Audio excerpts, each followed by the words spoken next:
It's time. We are finally reading A Court of Thorns and Roses. I'm probably the last person on earth who has not read this series yet. I can't believe it's taken me this long, but we cannot delay it any further. There's no way. So we're finally going to read just the first book in this video, but I'm finally ready to enter my fantasy era. I did an unboxing of this not that long ago, and okay, this is always so hard to get out. How do we get this out?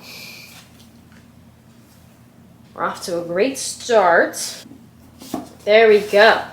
There we go. So we got our little book. We're gonna finally dive into her. How many pages are there? There's 419. I'm a little scared just because I've heard just so many good things about this book, and I just don't want to get my hopes up just for it to like suck. And I think I'll like it, I do, but like, will I genuinely like it because it's my taste, or because the hype, or will I just be disappointed because I'm expecting like magic and it sucks, and like, is this my cup of tea? I have no idea. And this is the first book I feel like I've read where it's like fairies or fae. I don't know the technical terminology. I've never read anything from Sarah J Maas. So yeah, I really want to be like a fairy girl. Like, I want to be one who likes fairies. So yeah, anyways, this pretty much is about a girl who kills a wolf and gets taken to a land or something like that. I already had a few spoilers. I think only one regarding the love. I think there's a love triangle in this series, so I got a little spoilers from that. But I feel like if I wait any longer, I'm just gonna end up ruining and spoiling the whole series. So we're gonna start this today. We're gonna see if it's worth the hype. We're gonna see if I've been lied to, and I'll keep y'all updated because I'm gonna tell you the truth. Is it really worth the hype? I've heard that the beginning is slow, so I'm gonna try to be patient with it. So yeah. Yay! Okay, the time has come. If I don't fall in love with a man with wings in this, I'm gonna be thoroughly disappointed. Oh my god. I feel like too, in a way, it's like I see this cover all the time. I see this series all the time, and knowing that I know nothing about it, like, am I ready to like know everything about it? Like, is this about to be my next favorite book ever? And I have a goal to read five-star reads this year because it's really hard for me to rate a book a 5-star. So if this can be a 5-star for me, I'm gonna be so happy. Okay, I think I'm thinking about this too much. This intro is getting too long. We're gonna go ahead and read this. This video is in dedication to Brielle and Celine because they love this series. They talk about it and I have no idea what they're talking about. So shout out to y'all. I'm ready to join the fandom. So let's start reading.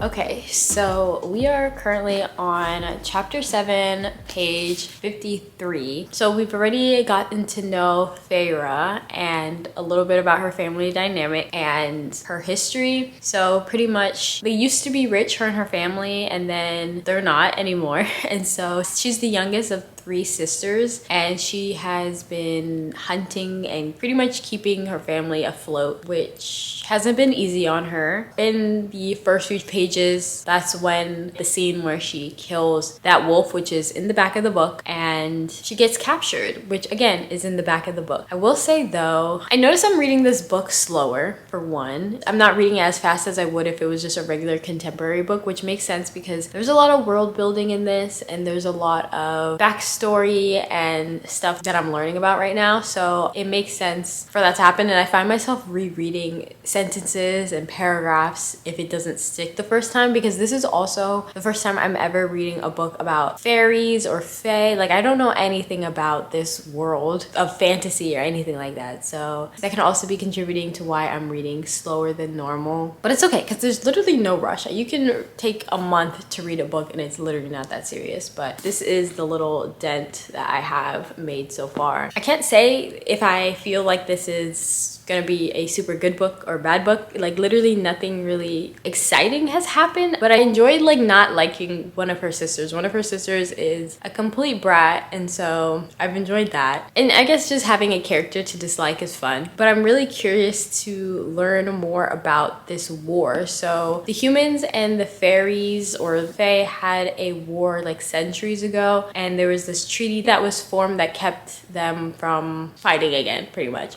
And so getting to know about that has been very interesting because we know a lot from the human side, but I'm starting to get the hint that that's just not the full story and that there's a lot of things that aren't true and that we're gonna learn from the Fae. So I'm really excited about that. This book's also giving me Game of Thrones vibes, which Game of Thrones is a great show, but it's just not for me. Like, I binged all seasons in a month or so and it caused me PTSD. I'm kind of hoping that it's not like the show in the sense of like trauma and like violence and messed up stuff that happens, but I don't think it's that serious because I haven't seen anything that would suggest that. But maybe it's because of their outfits and maybe just the vibe. I don't know. And also it's winter and that was a big theme in the Game of Thrones as well. I don't know. But that's just my thoughts so far. I'm hoping that the next update I can tell you like, hey, something really exciting is happening and I'm really excited to learn more about X, Y, and Z. Like, I'm really wanting to be excited about this book. And I heard from a few people that it's a slow start. So hopefully now that I got past the slow bit, it gets quicker and it starts to pick up and I'm obsessed with this book. So yeah.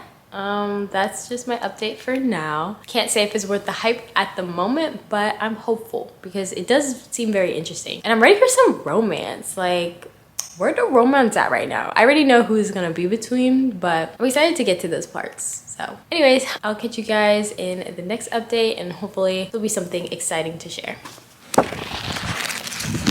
So it's been a little bit now. I am on chapter 17, page 148, and if I'm being so freaking for real, right now the book is, I think, starting to get good, but I'm not gonna lie, it was like, it's really slow. Like, I'm like pretty much 150 pages in and I feel like it's just now kind of maybe starting to get a little bit interesting. We got to the point where, like, in the back of the book it said she's gotten kidnapped and we get to learn a little bit more about like this sickness that's spreading through the land and affecting the magic. So I'm getting really interested in that. But the way that this is written is that you get a little bit of explanation every once in a while, which I actually really enjoy. I don't like it when we just get dumped a lot of information, but I think now starting to get a better understanding about what's going on. We got a little bit of background on how like the world was made and a little bit of explanation also about the war between, I guess, the Fae and humans.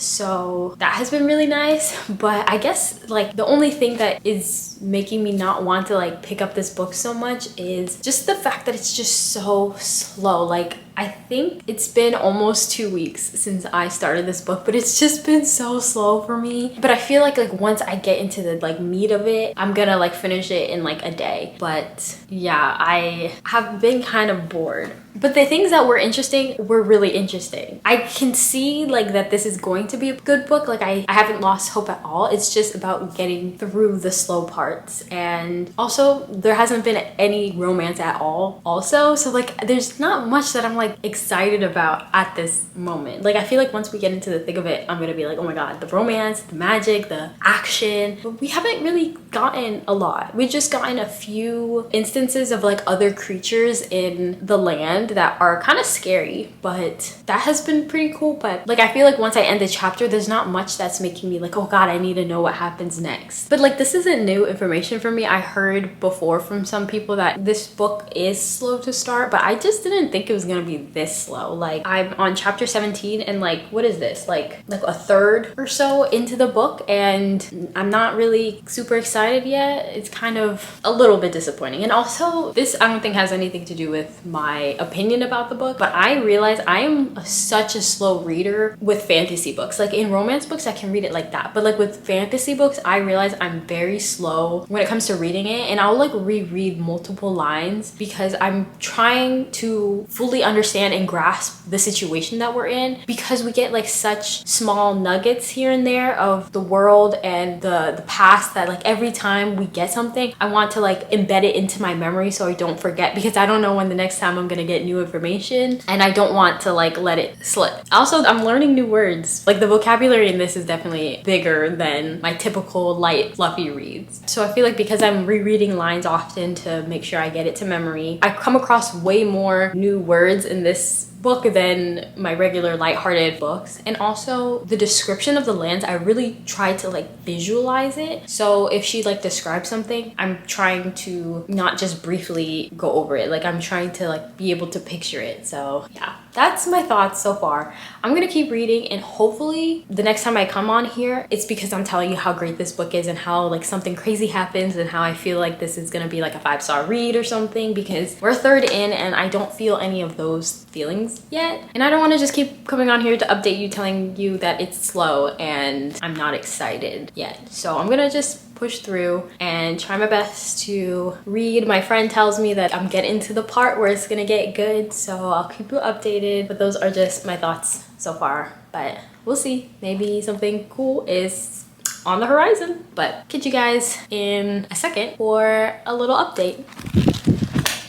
All right, guys. I am finally getting to parts where it's getting interesting. I'm currently on chapter 36, page 316, and I finally know like a lot of information. So like I was saying earlier, they were not giving us a lot of information about like the sickness that was plaguing the magic and the lands and all that stuff. And we finally get like a big reveal answering literally all the questions, or at least most of the questions that I've had so far, which has been great because I feel like I was getting really bored. Like we got to like some romance parts, which was nice. I love some romance, but I think because the plot was just like, it just gave me more questions than answers, I started getting kind of frustrated and I was having a hard time picking up the book to continue reading. So this is where I'm at right now in the book. And I would say that honestly, I started getting like really invested 2/3 of the way in. Like it took a minute and I was getting really like scared. I was thinking like, hey, I think I'm gonna like be one of those people who are like, ACOTAR is not that great. Like I thought I was gonna have a controversial opinion, but I don't know. Right now, a lot is happening. Action is finally happening. I'm so excited. I feel like now that I have a better understanding of the world, I feel like I can now participate in the world, because I just felt like our main girl, Farah, because she didn't know what the hell was happening. And, you know, she was like getting feelings for Tamlin, but I just was so confused about what the heck was going on. So I feel like I'm gonna finish this book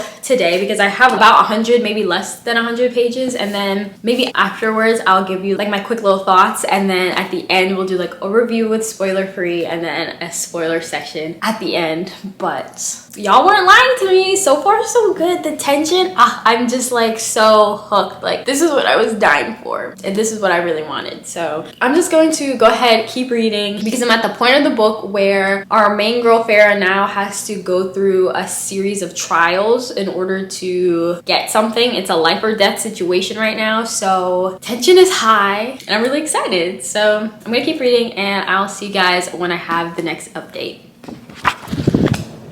Okay, so I finished, I finished the book and I've got a lot of thoughts, and it's really hard for me to not say all of my thoughts so then I don't ruin the full review. But it gets so action-packed at the end. Once that like juice started happening, I like read the whole thing and finished it today. So like I said before, it took me like so long to get to the good parts. Is it worth the wait? We'll discuss it tomorrow when I do the review. But I will say that I really enjoyed the fast-pacedness, the juiciness. The characters that we get introduced to are mysterious and really cool, and I'm super excited to learn more about them in the next book. But there's a twist that happens that I wasn't really expecting, and like reveals that also happen towards the end. But I'm at this moment feeling pretty good. I enjoyed what I read today, but we'll dissect it part by part when I do the spoiler free and the spoiler section of the reviews. This book is pretty long. No, not too long actually. It's like 419. This is one of the smaller size books because it just gets bigger. Like one book is like over 700 pages, so I'm gonna be scared to read that one. The way this book had my heart pounding was wild, so I'm gonna try my best to not get into the second book just yet because I feel like it's gonna be all consuming. But yeah, that's all I'm gonna say now. But this has been a lot of emotions. I don't know if I had a reading vlog yet where I felt a lot of lows and highs in terms of how I was gonna feel about this book, because generally like halfway through I already know if I'm gonna like the book or if I think it's overhyped or what. But this book book took me through a roller coaster of like, oh, this is great, this is not great. This, like, it was a lot of highs and lows. So we're gonna dissect it, and I'll talk to you guys when we sit down and do our full review.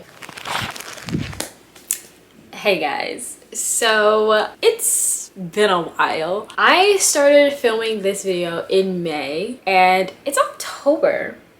So there's that. Lots of things happened and that contributed to why it took me so long. The main reason is that I wanted to turn the ACOTAR reading vlog into a whole series review. So I decided to just read the whole series so then I can finally come and talk to you guys about it and share not only my thoughts of the book, but of the whole series. How I'm gonna break this up is I'm gonna talk about ACOTAR spoiler free, and then also talk about the whole series spoiler free, and then we're gonna do spoilers, and I'll probably just talk about the whole series with spoilers in that section and not break it up into each individual book because that's doing too much. So let's go ahead and talk about ACOTAR. Sorry if I'm being really repetitive. I don't know what the heck I said 5 months ago, but let's get into it. When I started reading this book, and I think I've documented this, the first like 2/3, so I'm gonna say, yeah, up to like here, most of this is boring as hell, and I hate to say it, don't come for me, but the first 2/3, y'all, is so boring. I wanted to die. It has so much, I don't even know, like things, and it's not pointless because a lot of the scenes that happen here we understand more in the later parts and also in the series, but I was just losing my mind and getting bored, and I was like, shoot, who told me to read this? Because this was painful. But I will say, once I got to the end, once the 1/3 at the end started to kick into gear, I was sat.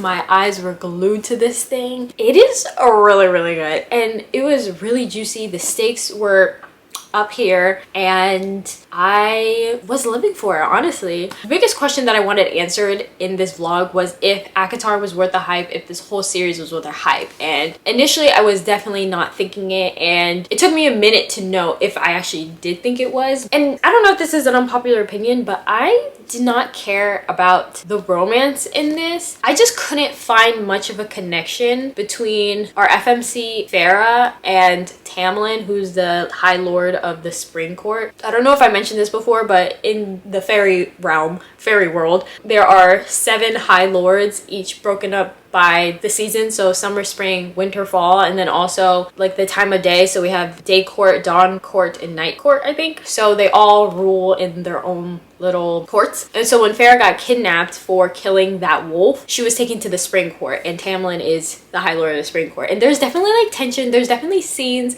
and I was definitely living for it, but I think just because there were so many other aspects of this book that I just didn't care as much for the relationship. But like, I will say, they love each other. Like, the things that they've done for each other in this book, even though they were only like, the span of this is only like a short amount of time if I remember correctly, they were like ride or die, willing to do whatever they can for each other. So I was definitely eating that part up, but I was definitely more interested in the blight, they called it, that was hindering the magic across the land, and also the history, because we didn't get a lot of what the heck we're doing. Like, I was kind of like, where the hell am I? Because we got little tiny crumbs of exposition sprinkled throughout, which I do like. I don't like it when I'm just dumped a whole lot of explanation for things, but I was just more concerned trying to learn and figure out where I'm at, what is going on, what is a cauldron, because they've been talking about a cauldron for a minute. And so yeah, I was definitely more interested in that, I feel like, than the romance. And then also, this book made me realize how much I need dialogue and crave dialogue in books, because we can go pages without any words said, any interaction, just thoughts and more thoughts. And so I did not enjoy that part of this book, but that was again in the 2/3 part of the book. That 1/3 carried this, and that 1/3 is what definitely made me come to the conclusion of what I decided to rate this book, for sure. Something too that I really like about this book and in this series is that nobody is like 100% innocent or like good. Like, in this book, Farah has to do things, especially towards the end of the book. She has to do something where you have to choose if doing this bad thing is worth all of humanity or the greater good and stuff like that. And I feel like in a lot of books, stories, whatever, they kind of make the hero hero or the main character find a way around it, or like figure out a third option that makes them not have to make hard decisions or do things that are still bad but like I guess are worth it in the betterment of humanity or whatever. And I was very, very shocked at the end of this book and the outcome that happened in this one specific scene, because Farah does something bad and I wasn't expecting that. I was definitely expecting, oh, she's gonna find a way around it, she's gonna da da da da, but no, she just does something bad. And I think that that's kind of cool, just because I was not expecting it. And I feel like sometimes people are like not really willing to allow their main character to do bad things, and I don't know, I feel like it adds another dimension to them and not just think like, okay, they're good, they have to be good, they're fighting evil so they can only do good. And I feel like people are a lot more complex than that, and I don't know, I just really enjoyed that. And I feel like it was refreshing because I haven't read a book or a story like that, I don't think, ever. A lot of it is very like you're either good, you're bad, but this made me think and I enjoyed it. Oh, I forgot to mention as well, I wanted to say that I really like how even though Farah does bad things or bad things happen, there's still the trauma aspect. A lot of times people can go through bad things in books and they don't kind of talk about the trauma part afterwards, and the fact that it was really like eating up Farah and it was something that we talk about a lot in the next following books was really important to me. I'm glad they didn't just brush that aside, because what happened was traumatic, and how you deal with it afterwards and how other people can deal with it afterwards is important. So yeah. Okay, so for a rating, I decided to rate this a 4-star, which is probably kind of crazy just because a majority of the book I did not enjoy. Like, maybe not enjoyed it, but like I was bored out of my mind. Like, it was still interesting, but I feel like I was like clinging on to whatever I could get. And that's not something I really like. I like page turners, and in the beginning it wasn't, but at the end it literally was amazing and I really enjoyed it, and I finished it very quickly once I hit that moment. So I'm gonna rate it a 4 stars. If you can get past the boring bits, I feel like you're really gonna enjoy it, and then you're gonna be like, shoot, I can't wait to read the next book. So that's exactly what I did. So now we're gonna go ahead and talk about the rest of the series and my thoughts without spoilers. So the rest of the series follows the aftermath of the first book, and there is lots of action, war brewing. We get to meet so many new characters that I end up loving so much. And something about these characters is that like they didn't feel like side characters to me, because each one, I feel like eventually you get to learn so much about them. You get to know why they are the way that they are, why they think the way that they think, their backstories, the dynamics within the friendships and the whole found family. And the way I just love that, because you know in some books you just read and you can feel like these side characters are just side characters, and there's nothing wrong with like not being as important as the main character, but I don't want them to just feel like their only purpose is to be the supporting role and just their whole life revolves around our main character. And thankfully I did not feel that at all. I feel like they all had their own passions and their own storylines, arcs, and all that, and it was just amazing. I gotta say, my favorite books would have to be these two. These two, oh my gosh. First one, this one, first 5-star of the year, which I've been dying to get. I feel like it's really hard for me to rate something 5-star, but this one, no brainer. I was like, this just gotta be a 5-star. And I thought it was so cool as well because we get a lot of terminology in this book, and that has to do, I guess, kind of like with the religion, I guess. Like, they have certain sayings, like, you know how we say, oh my God? They might say like, mother save me, or something about the cauldron, because we learn a little bit about the mother and who kind of the mother is, and the cauldron and what the cauldron is. And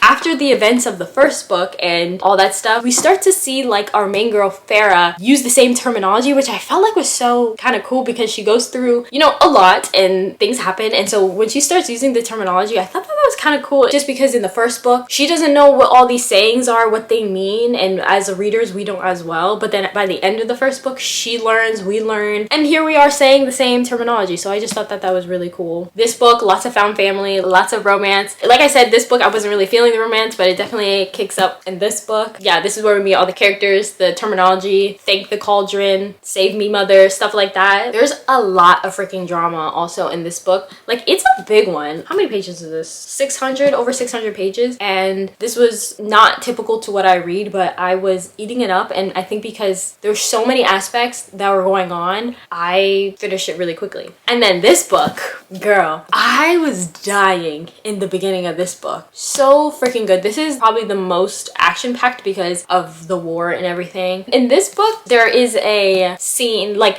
okay, how do I say this? The beginning was probably my favorite. I was eating it up. But then towards the end, and honestly, I'm not even gonna say like the end wasn't done properly because the climax was there. But there was definitely a hole in it that I was like, wait, this doesn't make sense to me. And maybe in the spoiler section, I'll talk more about it. But there was something that happens in the climax that I was like, the math isn't mathing and it doesn't make any sense to me. Which is why I rated this a 4.5 instead of 5-star. And shoot, this could definitely go up to a 5-star, so don't be surprised if it does. But I just couldn't stop thinking about that kind of hole and if it made sense to me. Maybe I missed something, but I just wasn't here for it. But the whole book definitely ate it up. It was juicy, dramatic, tension, drama, fighting, the whole bit. And dare I say, I didn't really care too much about the romance in this book as much as I did in this one. But there was romance and other characters that I was eating up more than our main character's romance. So yeah, these my favorite by far.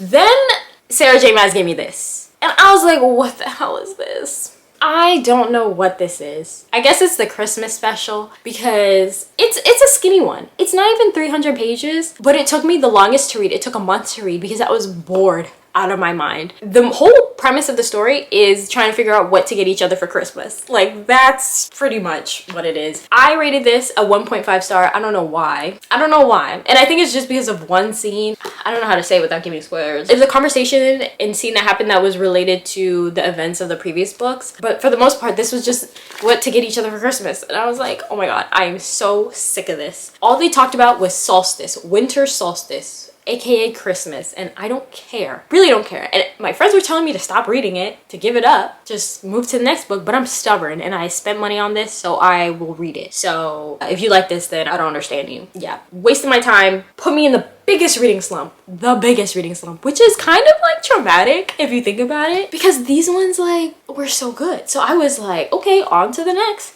and then I'm given this. Like, what the hell is this? Anyways, then I read this, and I just finished this actually. Unfortunately, like I said, this one put me in a reading slump. So this took me a minute to get through, and it's the biggest out of all of them. It's like over 750 pages, and she's the biggest book I probably have ever read, but she wasn't that bad, if I'm being honest. This one was unique in the sense that it took place in third-person POV, which I'm not used to. The rest of the series, for the most part, was in Farah's point of view, and this one was in third person, and it revolved around her sister, Nesta. We learn a lot about Nesta in the other book. She's the oldest sister, and she's heavily, heavily flawed. But we get to learn more about why she is the way she is and see her battle with her own demons, and I really enjoyed it. It took me a minute, though, like I said, to read because of the reading slump I was in. But once I started getting into it, I really, really enjoyed it. So I rated this a 4-star. And yeah, so in order, this is a 4-star. This is a 5-star. 4.5 star, but I could be swayed to make this a 5-star. 1.5 star. And this is, oops, and this is a 4-star.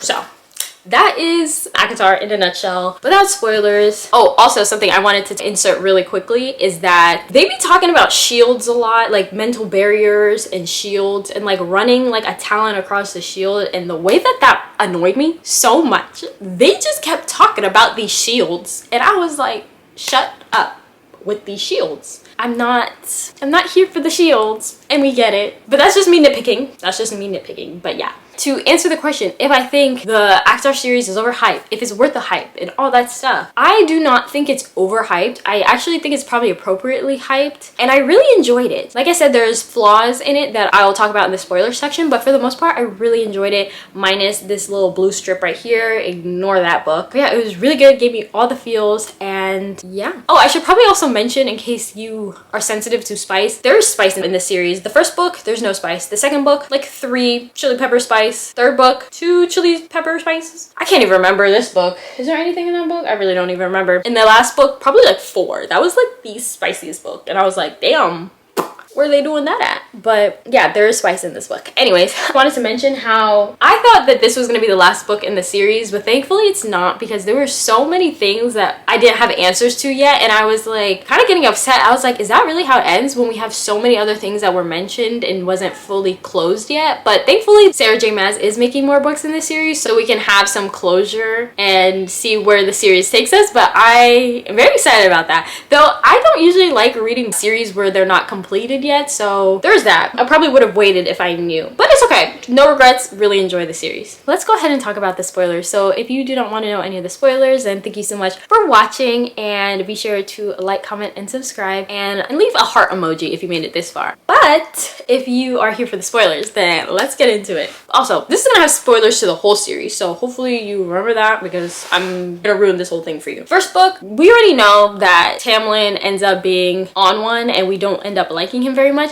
but I remember I was looking at my review when I first read it. Like, he was not too bad to me. You know, he ended up letting her go back to the human land so he can protect her or whatever, and that seemed like love, you know what I mean? But definitely he isn't the hero of this story for sure. Yeah, he's the one I think who physically killed, is it Amarantha? I can't even remember her name, but I don't know, he wasn't screaming hero to me. The moment I was referring to is when Farah had to kill those fairies before having to like stab Tamlin, but his heart is like stone or whatever. I was like, dang, she really killed them? Like, that's kind of crazy. And I just don't feel like there are many books that do that, and so I kind of not appreciated it, but I thought it was really cool that, you know, they made her very complex. I like how they talk a lot about trauma in this book. Like, she did something crazy things happen, and they have to deal with the trauma afterwards, which I thought was very important, and I'm glad that she didn't just like, oh, I stabbed people and here I am. She had to deal with the trauma of that. Farah and Rhys, love them together. They're super cute. The second book, it was giving everything I wanted to give, but unfortunately after they were together, I kind of stopped caring, and I was more interested in the whole love triangle between like Mor and Azriel and Cassian and Nesta, and then Elaine came in here, and then Lucian's her mate, and I'm like, whoa. There's a lot of things happening right now. And so I'm just kind of like, Farah and Rhys who? Like, what is this situation happening right in here? Because I was very intrigued, and unfortunately we didn't get any answers to that, so that was kind of annoying. But thankfully they're gonna make more books, so hopefully we can figure that out. Ooh, the hole that I wanted to talk about is in the third book, A Court of Wings and Ruin. Rhys dies, and then like Farah is begging the other like high lords to save him, like they saved her, but then they're like, oh, it doesn't work out that way, it doesn't work, and then she says to do it anyways, and then it somehow works, and we didn't really get much of an explanation of why that is, and that kind of made me be like, what? Like, I thought you just said it doesn't work that way, and then you do it that way and it works that way. So I don't know. I reread that a couple times and I still don't have any answers to that. So yeah. And I was alluding to, like, in the second book, I thought the whole situation with Hybern and how she was able to trick them, and Tamlin and everyone being like, oh, Tamlin, take me home or whatever, and like, I guess maybe the barrier or something was down.